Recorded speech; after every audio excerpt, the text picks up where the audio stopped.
ഇബ്രാഹിം പിന്നെ നേരത്തെ മോന്റെ ഫ്രണ്ട്സ് ആയിട്ട് അവിടെ കളിക്കുമ്പോഴേ ഇങ്ങനെ ഒരു ഫിംഗർ കാണിച്ചിട്ട് എല്ലാരും കൂടെ ചിരിച്ചില്ലേ? എന്താ അതിന്റെ അർത്ഥം? അതിന്റെ അർത്ഥം എന്താന്ന് അങ്ങനെ അറിഞ്ഞൂടാ. ചില പിള്ളേരിതാ ഇങ്ങനെ കാണിക്കുമ്പോ കുറെ പേര് ചിരിക്കാറൊക്കെ ഉണ്ട്. പിന്നെ നമ്മുടെ ക്ലാസ്സിൽ കുറെ പേരൊക്കെ ചെയ്യാറുണ്ട് അതൊക്കെ. എന്നാ മീനിങ് എന്ന് പറഞ്ഞൂടല്ലേ? ഇല്ല, ആക്ച്വലി മോനെ എല്ലാ ഫിംഗറിനും ഒരു കാണിക്കുമ്പോഴേ ഒരു ആക്ഷൻ കാണിക്കുമ്പോൾ ഒരു മീനിങ് ഉണ്ട്.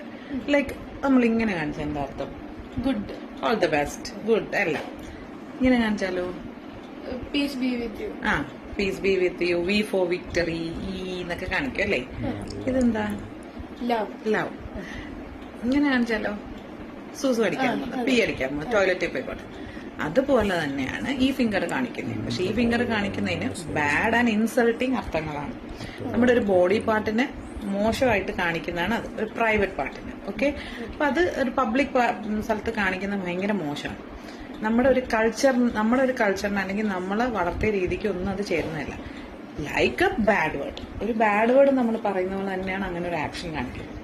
യു നോ സംതിങ്, ഇങ്ങനെ ഒരു ആക്ഷൻ ഒരു പെൺകുട്ടിയെ നോക്കി കാണിച്ചാലൊക്കെ കേസ് വരെ എടുക്കാം. തെറ്റാണ്, കുറ്റമാണ്, നിയമവിരുദ്ധമാണ്.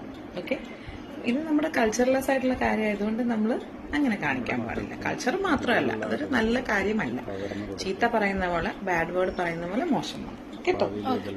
എല്ലാ ഇങ്ങനെ ഫിംഗർ ആക്ഷൻസിനും ഓരോ മീനിങ്സ് ഉണ്ട്. ഓക്കെ.